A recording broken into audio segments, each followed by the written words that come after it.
इस कार्यक्रम के पुण्यार्चक हैं स्वर्गीय पंडित श्री रतनलाल जी बैनाड़ा की स्मृति में बैनाड़ा उद्योग लिमिटेड, आगरा।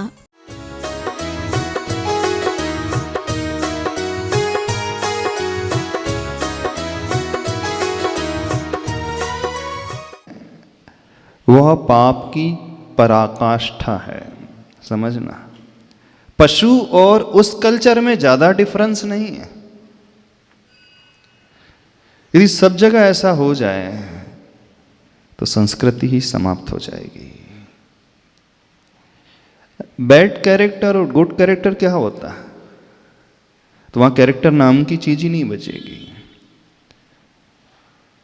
न माता पिता का संबंध रहेगा, न पति पत्नी का।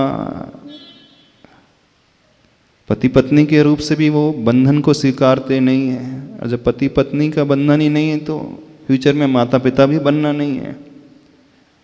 काम पुरुषार्थ करना है लेकिन फल की अपेक्षा के बगैर। वो संतान भी नहीं चाहेंगे भविष्य में। वो लोग कहते हैं संतान अरे कहीं से अडॉप्ट कर लेंगे, बहुत सारे बच्चे होते हैं अनाथ आश्रम में। जो एक नया कल्चर और चलने लगा है, बच्चे पैदा नहीं करना, अडॉप्ट कर लेना। बोले क्यों? कि बच्चे पैदा करेंगे तो सारी सुंदरता नष्ट हो जाएगी, फिगर बिगड़ जाएगी, बॉडी। बिल्कुल फैक्ट यही है। फीमेल्स यदि मां बनती है तो उसकी संरचना नो डाउट नेचुरली बदल ही जाएगी, उसकी सुंदरता खो जाएगी। बोले मैं अपनी सुंदरता को तो खोना नहीं चाहती हूँ। माँ बनती सुंदरता गई तो फिर वो ऐशो आराम नहीं मिलेगा, वो अट्रैक्शन नहीं रहेगा, वो भोग नहीं रहेंगे, फिर वो आनंद नहीं रहेगा। यही है ना। तो देखना व्यक्ति कितना नीचे स्तर तक पहुंच गया है उन भोगों के लिए, विषयों के लिए, इंद्रिय विषयों के लिए, कि सारी मर्यादा को छोड़ दिया। न वो माँ बनना चाहती है, न वो पिता बनना चाहता है। बोले पिता बन जाएंगे तो रिस्पॉन्सिबिलिटी आ जाएगी, और रिस्पॉन्सिबिलिटी आ गई तो फिर हमारे ऐशो आराम में बाधा खड़े हो जाएगी। क्योंकि रिस्पॉन्सिबिलिटी आते ही फिर बच्चे की चिंता करना पड़ेगा, केयर करना पड़ेगा, टाइम देना पड़ेगा, पैसा खर्च करना पड़ेगा, घूम फिरेंगे नहीं हम, फिर ऐशो आराम से नहीं रह सकते। यानी जो मेन आदि है, मेल है, वे रिस्पॉन्सिबिलिटी से बचना चाहते हैं, और फीमेल भी रिस्पॉन्सिबिलिटी से बचना चाहते हैं, और अपने ऐशो आराम को खोना नहीं चाहते। कहने के लिए लिव इन रिलेशनशिप है, वो कुछ नहीं, वो भोगों की पराकाष्ठा है और कुछ नहीं। ऐसे लोगों का फ्यूचर बहुत खराब रहेगा। 40-45 तक तो ठीक है, उसके बाद क्या? सिर्फ शरीर से ही नहीं चला जाता है, अच्छे परिणाम भी होना चाहिए, आत्मीयता भी होना चाहिए, जुड़ाव भी होना चाहिए। उसके बाद वो जी नहीं पाएंगे। अच्छा एक बात पूछें, प्रोस्टिट्यूट होती है, वो कथनचित अच्छी है उनकी कंपैरिजन में, क्योंकि वो गरीब है, पैसे अपनी जिंदगी चलाने के लिए करती है। लेकिन वे लोग और ज्यादा बदतर हैं। कड़वा बोल रहे हैं।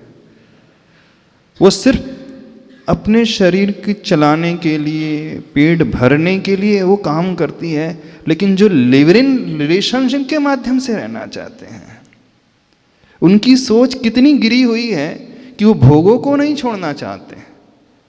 भोगों के लिए पार्टनर भी बदल देंगे, वो प्रोस्टिट्यूट भी पार्टनर वो भी बदलती है। फिर दोनों में अंतर क्या हुआ? क्यों? कौन हमें बताएगा? ये लिव इन रिलेशनशिप का कंसेप्ट क्या होता है? मेंटलिटी दोनों की क्या है? देखना, उसकी मेंटलिटी जो होती है वो किसी मजबूरी वश वो कार्य करती है। समझना, यहां पे मजबूरी नहीं है उसकी। यहां पर सोच कैसी है? हमारे भोग नहीं छूटना चाहिए, बस यही है ना सोच। लिव इन रिलेशनशिप का सोच कंसेप्ट क्या है? हमारे भोगोपभोग नहीं छूटना चाहिए। एक व्यक्ति है चोरी कर रहा है, लेकिन गरीबी के कारण चोरी कर रहा है, बच्चों को पालने के लिए चोरी कर रहा है, पेट भरने के लिए कर रहा है। और एक व्यक्ति है जिसे कोई कमी नहीं है और वो डाका डाल रहा है, चोरी कर रहा है। चोरी तो दोनों कर रहे हैं, लेकिन कौन सा चोर ज्यादा खराब है? कौन सा? सब कुछ होते हुए भी उसके पास कोई रीजन नहीं, बस करना है। तो कथनचित वो ज्यादा बेटर है। वैसे तो समाज की दृष्टि से वो प्रोफेशन ही गलत है। अब उसे इस रहे ऐसे मत ले लेना कि महाराज जी ये बोल रहे हैं कि वो ज्यादा अच्छी नहीं बोल रहे हैं। लिव इन रिलेशनशिप की कंपैरिजन में वो ज्यादा बेटर है, क्योंकि उसकी मजबूरी है। लेकिन यहां कौन सी मजबूरी है? यहां सबसे बड़ी कायरता है रिस्पॉन्सिबिलिटी से भागने की।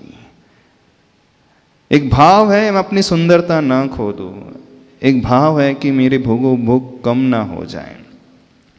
वो एक चोला ओढ़ लिया है कि हम समझना चाहते हैं।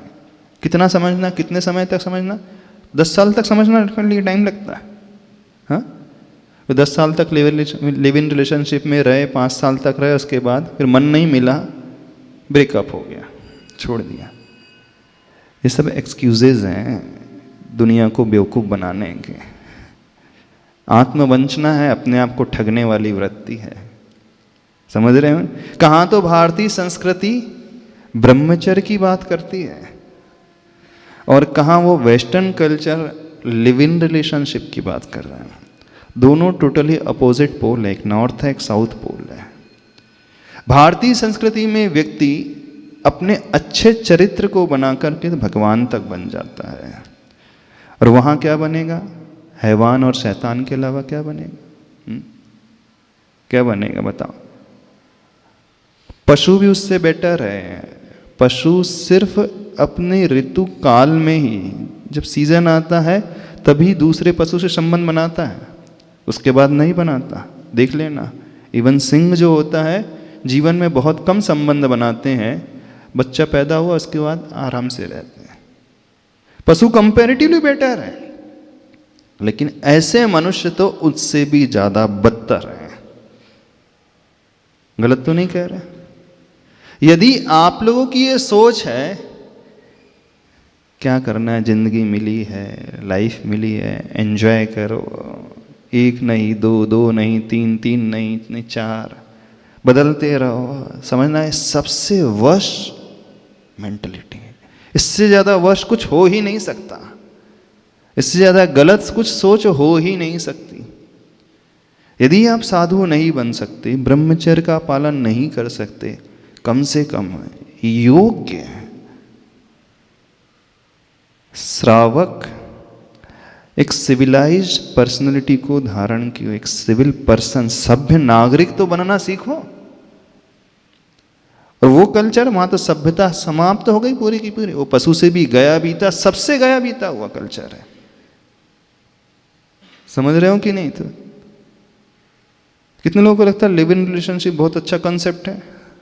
हाँ, क्या करेगा? फ्यूचर क्या रहेगा उसका बताओ?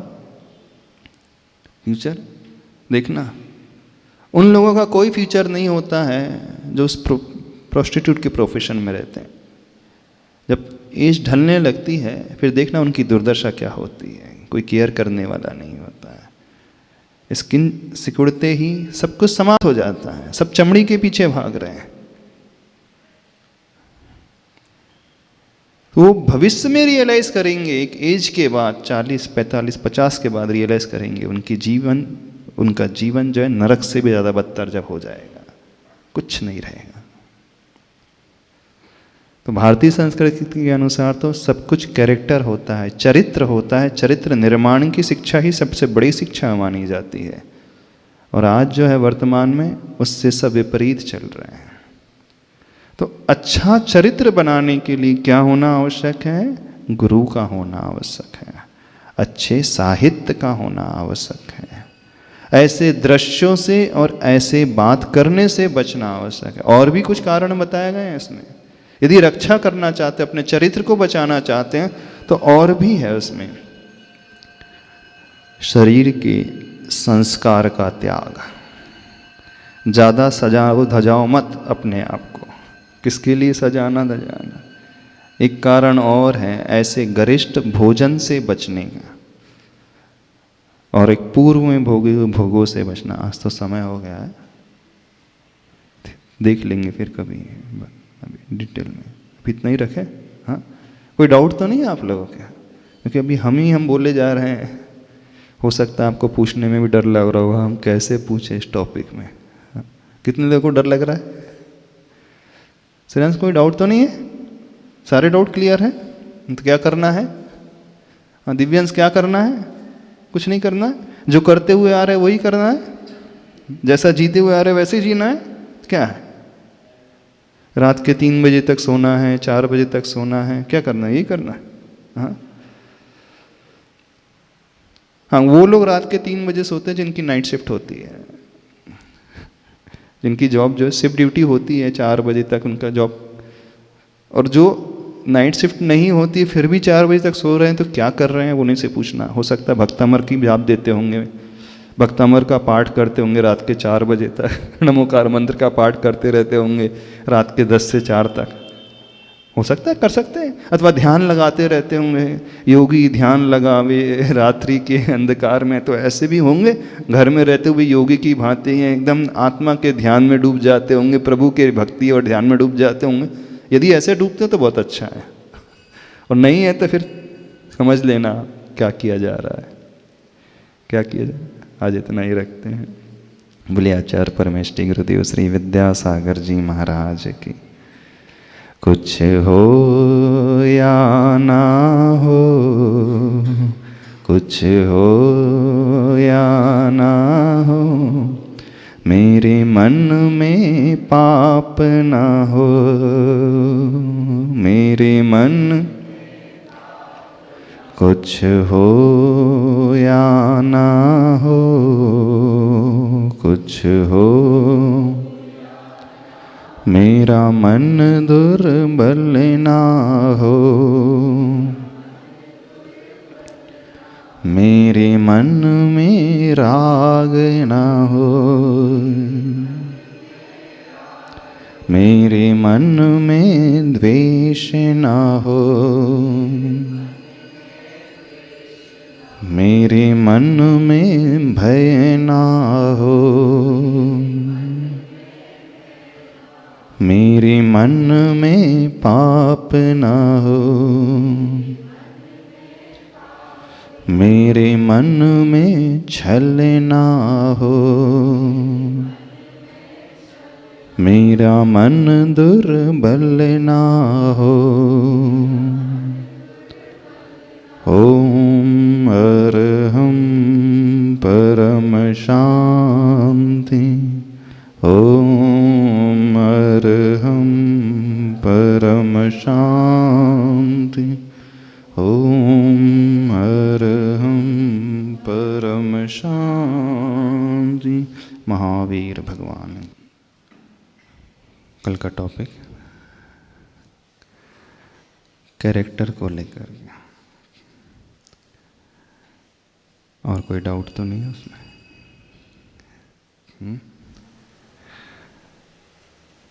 चरित्र सर्वोत्कृष्ट होता है, आचरण ही हमें ऊपर लेकर के जाता है, और अंदर से मजबूत बनाता है।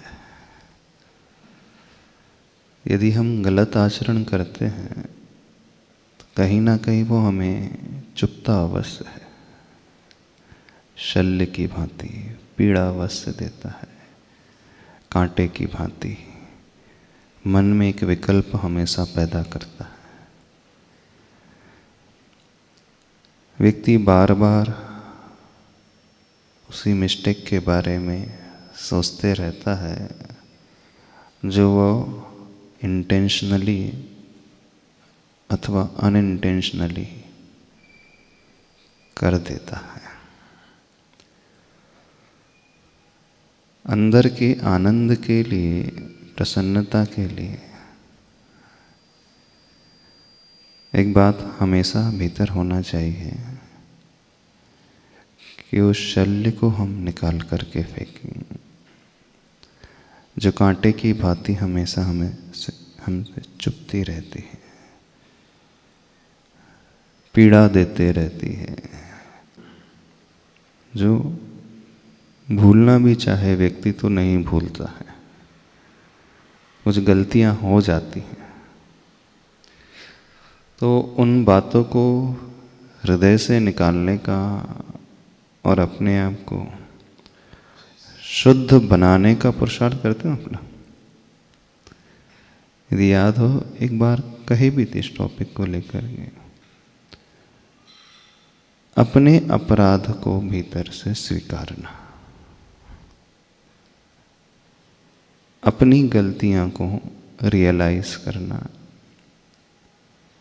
अंदर से सोचना, चिंतन करना कि वो गलती मुझसे क्यों हुई अथवा मैंने क्यों की। कुछ लेकिन जो करता है वो बहुत ज़्यादा नुकसानदायक होते हैं।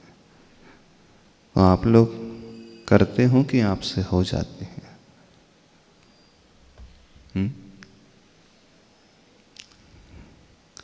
कितने लोग करते हैं डेलिबरेटली चला करके? करते हो? क्यों करते हो? हाँ, नमोस्तु गुरुदेव। गुरुदेव, कुछ हो भी जाती है और कुछ करते भी हैं। नहीं, हम तो हो जाने वाली की बात नहीं कर रहे।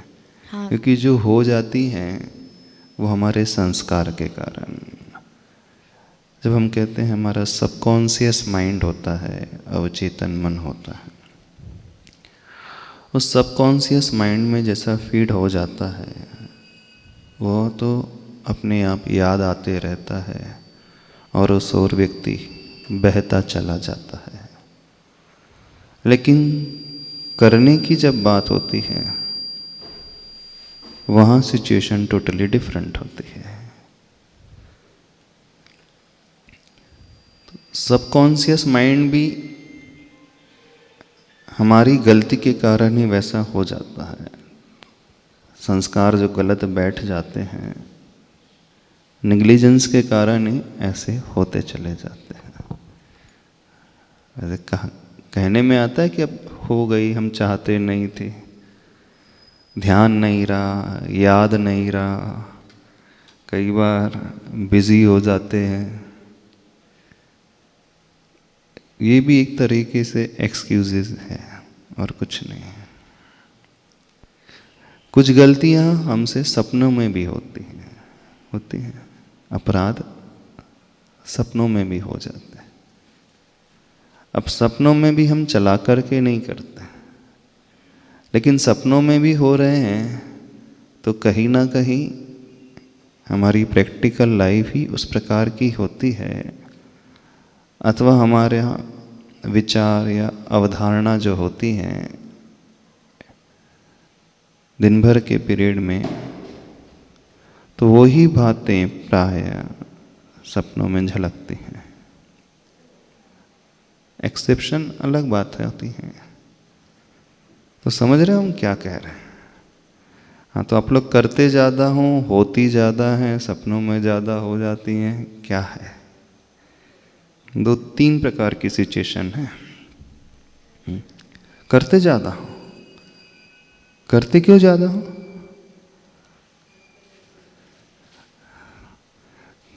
करने में तो हमारा पुरुषार्थ जो था, उस पुरुषार्थ की कमी मानी जाएगी, प्रमाद की, आलस की अधिकता मानी जाएगी।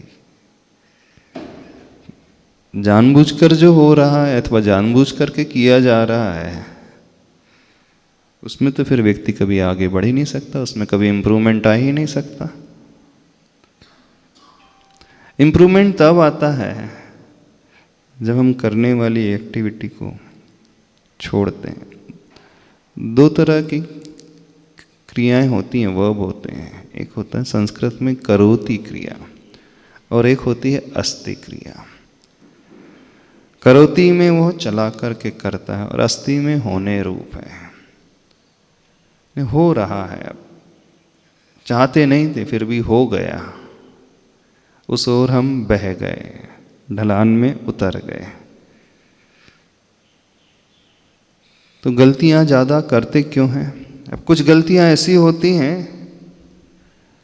उसे हम इग्नोर कर सकते हैं, छोटी मोटी के जैसे कहा जाता है, लेकिन कुछ अपराध ऐसे होते हैं जिसे इग्नोर तो नहीं किया जाना चाहिए, होते हैं। अब कौन सी गलतियां हैं छोटी मोटी होती हैं कि बड़ी बड़ी हो जाती हैं? समझ में आ रहा है हम क्या कह रहे हैं? नहीं समझ में आ रहा तो ये बताइए, छोटी छोटी गलतियां कि बड़ी बड़ी गलतियां, बड़े बड़े अपराध, ये भी वही पकड़ पाएगा जो सोचेगा अपने बारे में, और जो सोचेगा ही नहीं वो तो पकड़ भी नहीं पाएगा। थोड़ी अलग प्रकार की बात कर रहे हैं आज, अपने मन की बात कर रहे हैं, अंदर की बात कर रहे हैं। हाँ, कभी छोटी भी होती है, कभी बड़ी भी हो जाती है। जैसे गलती हो जाती है, मतलब हो गई या हमने कर ली जानबूझकर, तो उसके बाद फिर रियलाइज़ भी हो जाता है कि अब नहीं करेंगे। नहीं करते हैं तो क्यों करते हैं, क्वेश्चन ये है। देखो, उसे हम पकड़ने की कोशिश कर रहे हैं। यदि हम कर रहे हैं, रीज़न क्या है उसके पीछे करने का? क्योंकि उसको करने से पहले हमने उसके प्रोज कॉन्स नहीं देखे थे, हमें वो अच्छा लग रहा था। अच्छा लग रहा था, इस कारण हम करते चले जा रहे हैं। अच्छा, जब एनालाइज कर लिया इसके ये प्रोज होते हैं, इसके ये कॉन्स होते हैं, इसमें ये अच्छापन है, इसमें ये बुरापन है, उस सिचुएशन में फिर बाद में रियलाइज कुछ ऐसी भी स्थितियां होती हैं जहाँ हमें पता होता है, प्रोज एंड कॉन्स भी पता है, फिर भी हम करते हैं। फिर ऐसा होता है ना कि दिमाग बिल्कुल उस सिचुएशन में न्यूट्रल हो जाता है, समझना नहीं चाहता, या फिर ऐसा लगता है कि whatever is going on it's good. ऐसा तो नहीं हम समझदार होकर के भी नासमझ बन करके चलते हैं, एनवायरनमेंट जान करके भी अनजान से जीते हैं। हाँ, एनवायरनमेंट का कारण। हाँ, किस टाइप की गलतियाँ, अब वो तो नहीं बता सकते, ऐसा पर्सनलाइज हो जाएगी। हाँ, ठीक है, वो मत कहो, लेकिन उसे पकड़ने की कोशिश करें, आखिर हमने अपने आप को क्या बना लिया। हाँ,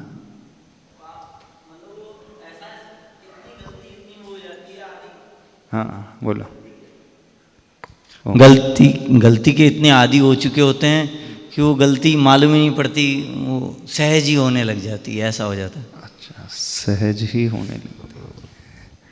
हाँ, होता तो ऐसा ही है।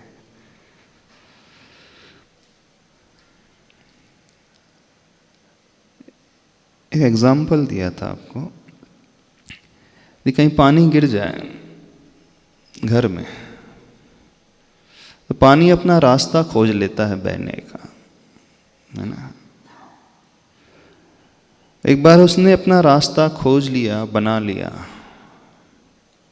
फिर बाद में वो प्लेस सूख भी गया, अथवा आपने पूंछ कर अलग भी कर दिया, सुखा भी दिया। फिर से यदि गिलास गिरेगी पानी की, तो वो पानी कौन से रास्ते में बहेगा? कोई नए रास्ते में बहेगा कि जो पुराने रास्ते में वो बह रहा था उसी को पकड़ेगा? बताओ। पुराने रास्ते पर ही वो बहता है। अब यदि हम चाहते हैं कि वह पानी न बहे, तो क्या करना होगा उसके लिए? क्या करना होगा बताओ? फैलने से बचाना होगा। हाँ, पहला काम तो ये करना होगा कि पानी फैले ही ना, गिरे ही ना। अब हम ये चाहते हैं कि यदि सपोज गिर जाए तो उस स्थान पे ना बहे, क्योंकि वो बहुत कीमती जगह है, यदि वहाँ बहता है तो सब कुछ गड़बड़ हो जाता है। प्रॉपर जो है फ्लो उसका सही दिशा में होना चाहिए, जहाँ स्लोप प्रॉपर है वहाँ पर होना चाहिए। तो क्या करना पड़ेगा अब आपको? समझ रहे हम क्या कह रहे हैं? पहली तो सिचुएशन है कि पानी गिरे ही ना, पानी फैले ही ना, ताकि हमें पोंछना ही ना पड़े। अब दूसरे है कि नहीं, कई बार गिर जाता है, ना चाहते हुए भी गलतियां हो जाती हैं कि पानी फैल जाता है। अब फैल तो गया है और फैलेगा निश्चित रूप से। अब फैलने के पश्चात पानी उसी जगह पर नहीं बहना चाहिए जहाँ पहले बहा था, क्योंकि पहली जगह जहाँ बहता वहाँ पे बहुत ज़्यादा नुकसान हो जाता है। तो क्या करोगे अब आप? अब उस रास्ते पे पानी नहीं बहना चाहिए, दूसरे रास्ते की बात हम कर रहे हैं। पहले वाले रास्ते पे कोई बैरियर लगा देंगे जिससे वहाँ पे ना बहे, और दूसरे पे स्लोप कर देंगे। हाँ, तो पहले रास्ते पे बैरियर लगाओगे, लेकिन दूसरा रास्ता भी तो बनाना पड़ेगा ना। उस रास्ते पे स्लोप बना बैरियर इन द सेंस कोई नया स्लोप बना करके उसे देना पड़ेगा। नई ढलान दोगे तभी तो पानी उस नई ढलान को ऑप्ट करेगा, वहाँ पर बहेगा। ठीक है, ऐसे ही जीवन के साथ भी है। पहली बात तो यह है कि पानी फैले ही ना, गलतियाँ हो ही ना, लेकिन भी हो नहीं पाता प्रैक्टिकल लाइफ में। सो नेक्स्ट टू इम्पॉसिबल है कि गलतियाँ ना हो। ह्यूमन टेंडेंसी होती है, मानव का व्यवहार होता है, गलतियाँ तो करते ही रहता है।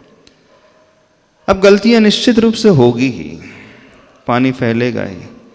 तो क्यों ना हम अपने जीवन में एक ऐसा रास्ता बनाएं तो पानी फैले तो एक अच्छी जगह बहे। कई बार पानी फैल जाता है तो घर में क्यारियाँ होती हैं, है ना, पौधे लगे रहते हैं छोटे छोटे से। फैलने के पश्चात भी वो वेस्ट नहीं होता पानी, बल्कि यूटिलाइजेशन हो जाता है, प्रॉपर उपयोग में वो आ जाता है। तो जीवन में भी एक ऐसा ही पुरुषार्थ हमें करना चाहिए।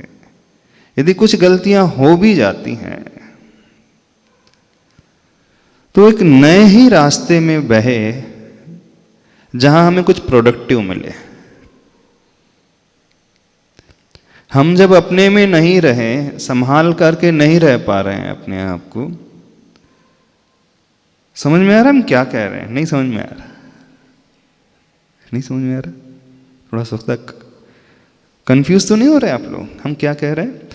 एक ऐसा मेथड अपने जीवन में बनाएं, ऐसी प्रोसेस तैयार करें, यदि कुछ हो भी जाए तो उसमें से हम कुछ प्रोडक्टिव, कुछ नया, कुछ इनोवेटिव, कुछ तो भी क्रिएशन होना चाहिए उसमें से। जैसे एनर्जी होती है हमारे भीतर। अब गुस्सा बहुत आ रहा है, अब गुस्से में व्यक्ति मोबाइल फेंक देता है, जो उसके हाथ में होता है फेंक देता है, टीवी भी तोड़ सकता है, कुछ भी कर सकता है। अब उसके अंदर की एनर्जी थी, वो कंट्रोल नहीं रख पा रहा, उस एनर्जी ने कुछ डिस्ट्रक्टिव कर दिया। अब ऐसा ना हो तो क्या करें? अब एनर्जी तो होगी अंदर, तो पैदा होगी, ऊर्जा पैदा होगी। अब उस ऊर्जा को हम प्रोडक्टिव फॉर्म में भी यूटिलाइज कर सकते हैं। चलो आज बहुत गुस्सा आ रहा है, आज दिमाग खराब हो रहा है, तो दिमाग खराब हो तो मैं गार्डनिंग करूँगा अपनी। दिमाग खराब हो रहा है तो घर की सफाई करूँगा, बहुत तेज़ी से करूँगा। हाँ, जो बहुत सारे पेंडिंग थे वर्क, उन पेंडिंग वर्क को पूरा करके रहूँगा। उससे एनर्जी का प्रॉपर यूटिलाइजेशन हो गया। क्योंकि यदि एनर्जी भीतर पैदा हो रही है, ऊर्जा बहुत ज़्यादा पैदा हो रही है, अब वह ऊर्जा प्रकाश भी पैदा कर सकती है और विनाश भी पैदा कर सकती है। एटॉमिक एनर्जी से हम किसी शहर को जगमगा भी सकते हैं। परमाणु जो ऊर्जा होती है उससे इलेक्ट्रिसिटी भी जनरेट कर सकते हैं, बहुत सारी, इतनी ज़्यादा इलेक्ट्रिसिटी पैदा हो जाएगी कि पूरा का पूरा शहर जो है रोशन हो जाए, जगमगा उठे। और यदि वो नहीं किया गया तो वह परमाणु ऊर्जा जो है पूरे शहर को तबाह भी कर देती है कि नहीं?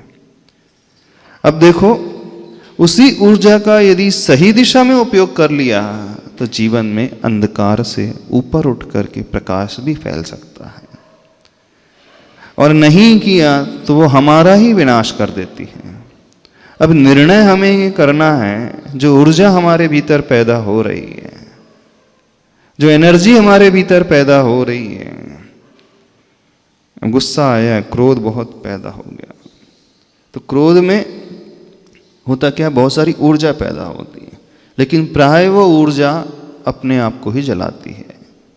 हमारे सेल्स ही डैमेज हो जाते हैं, शरीर में ही नुकसान हो जाता है, ब्लड प्रेशर आदि बढ़ता है, ऐसे ही होता है ना। कुछ इंटरनल ऑर्गन्स होते हैं बॉडी के, वो क्रिपल्ड हो जाते हैं, कुछ तो भी डिफेक्ट होते रहता है। अब वो ऊर्जा जो पैदा हुई, यदि उस ऊर्जा को हम किसी अच्छी दिशा में उपयोग करें तो कर सकते हैं कि नहीं कर सकते? नहीं कर सकते। अब हमने ये ठान लिया मुझे बहुत गुस्सा आता है उस समय, क्योंकि ये तो फैक्ट है, जब व्यक्ति के भीतर गुस्सा आता है, क्रोध आता है, तो वो कुछ भी कर सकता है। उसकी शक्ति एक चैनल में आ जाती है। उसे सामान्य देखा जाए तो कुछ नहीं कर पाएगा, वो एक पत्थर को नहीं उठा पाएगा, लेकिन क्रोध की अग्नि में जब भभकता है तो इम्पॉसिबल जैसे लगने वाले कार्य भी वो कर जाता है। बहुत बड़ा वजन भी उठा सकता है। जब उस क्षेत्र में, उस डायरेक्शन में जाएगा तो खो देगा, लेकिन उस ऊर्जा को यदि हम सही दिशा में लेकर के आ जाए, एक ऐसा भी तो पुरुषार्थ हो सकता है, नहीं हो सकता। अब बहुत दिमाग खराब हो रहा है तो आज मैं घर के बड़े की वही वृत्ति कर दूंगा पैर दबा दूंगा अच्छे से ताकि मेरी ऊर्जा का उपयोग भी हो जाए, सदुपयोग हो जाए। थोड़ी सी अटपटी सी बात लग रही नहीं लग रही? बोले इतना थोड़ी कंट्रोल रहता है उस समय, इतना थोड़ी याद रहता है कि ये करना चाहिए। देखो एक बात बताते हैं। अब संघ में एक महाराज जी थे, बोले जब वो बोलते थे कि जब मेरा दिमाग खराब हो जाता है तो मैं बहुत ज़्यादा अच्छे से बड़ी सामायिक करता हूँ हाँ, बोले अब ऊर्जा पैदा होगी तो क्या करना चाहिए आज? बोले आज बड़ी सामायिक करेंगे, 2.5 घंटे की सामायिक करेंगे, आज खूब सारी माला फेरेंगे, आज खड़े होकर के सामायिक कर लेंगे। तो ये क्या तरीका हुआ? ऊर्जा तो पैदा हुई और उन्होंने उसका सदुपयोग कर लिया, दुरुपयोग नहीं किया। अब यदि हम सदुपयोग नहीं करेंगे, कुछ नहीं करेंगे, तो वह दूसरों को नहीं हमें ही जलाएगी, हमें ही नुकसान पहुंचाएगी। तो हम जो कह रहे थे, पानी यदि फैलेगा तो वो तो बहेगा, निश्चित रूप से उसे हम बहने से नहीं रोक सकते। होना ये चाहिए हम एक समभाव में रहें, हमारे भीतर कुछ ऐसी वैसी बात पैदा ही ना हो, अथवा वो पानी फैले ही ना। लेकिन कई बार सिचुएशन आउट ऑफ कंट्रोल हो जाती है, तो ऐसी तैयारी करें अपने लाइफ में। प्रैक्टिस करना पड़ेगा, सोचना पड़ेगा कि नहीं, जब ऐसी सिचुएशन क्रिएट होगी, उस सिचुएशन में मैं इन प्रकार के कंस्ट्रक्टिव कार्य करूंगा। ऐसा सोच सकते हो? ऐसी प्लानिंग कर सकते हो? नहीं, विदाउट प्लानिंग नहीं होगा। प्लानिंग इन द सेंस हम एक नया रास्ता पहले से ही बना करके रख रहे हैं, एक नया स्लोप पहले से ही बना करके रख रहे हैं। अब जब जब पानी फैलेगा तो वो फैल करके बहेगा तो, लेकिन वो घर की क्यारियों में जाएगा ताकि उन पौधों को भी नया जीवन मिल सके। ऐसी मेहनत कर सकते हो?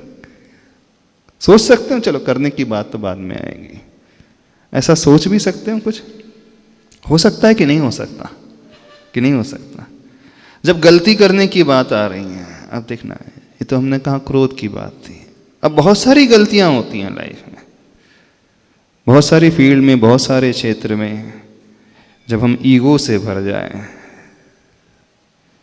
अथवा बहुत ज़्यादा कुछ इच्छाएं पैदा होने लगे, विषय संबंधी कुछ आकांक्षाएं पैदा होने लगी, वो चाहिए, वस्तु चाहिए, अथवा XYZ कुछ भी हो सकता है, तो व्यक्ति जब न्यूट्रल नहीं रहता है, कुछ एक्स्ट्रा चाहता है भीतर ही भीतर,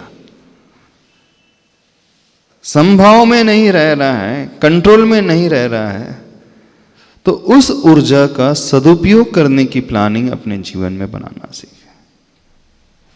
डिफिकल्ट चीज है, आसान नहीं है, हम नहीं कह रहे कि इजीली हो जाएगा, लेकिन हो सकता है यदि हम पहले से सोच अपने भीतर पैदा करें। अब हर एक व्यक्ति को लिस्ट आउट करना पड़ेगा कि वो गलती कौन कौन सी करता है, किन किन सिचुएशन में करता है, और गलती होने के पश्चात उसका रिएक्शन कैसा होता है। जो भीतर से ऊर्जा पैदा होती है वो किस दिशा में कितने अनुपात से वो बहती है, अब इसका एनालिसिस स्वयं करना होगा, और कोई नहीं कर सकता और कोई नहीं जान सकता। ये हम स्वयं जान सकते हैं, लेकिन होगा तब जब थोड़ा सा चिंतन करेंगे। ऐसा तो नहीं लग रहा हम असंभव बात कह रहे हैं आपसे? कर सकते हो? अच्छा, क्या करोगे जब आपको बहुत गुस्सा आएगा? क्या करोगे? कंस्ट्रक्टिव क्या करोगे बताओ? हाँ, बहुत गुस्सा आएगा तो सारे घर की सफाई कर सकते हो? आज बहुत दिमाग खराब हो रहा है, आज मैं सारे घर की सफाई करूंगा। कर सकते? क्यों नहीं कर सकते? एनर्जी तो। अच्छा, आज बहुत गुस्सा आ रहा है तो आज 5 नमोकार मंत्र की माला फेरूंगा, ठीक है। क्यों? ऐसा कर सकते? नहीं कर सकते। बताओ तो सही, क्या करोगे? अब हम कह रहे हैं कुछ कंस्ट्रक्टिव करना है, क्या करोगे? आज बहुत गुस्सा आ रहा है, बहुत ज़्यादा ओम की मैं चैंटिंग करूंगा, ओम का उच्चारण करूंगा, ब्रीदिंग, गहरी ब्रीद लेकर के भीतर से ओम ओम ओम की ध्वनि पैदा करूंगा।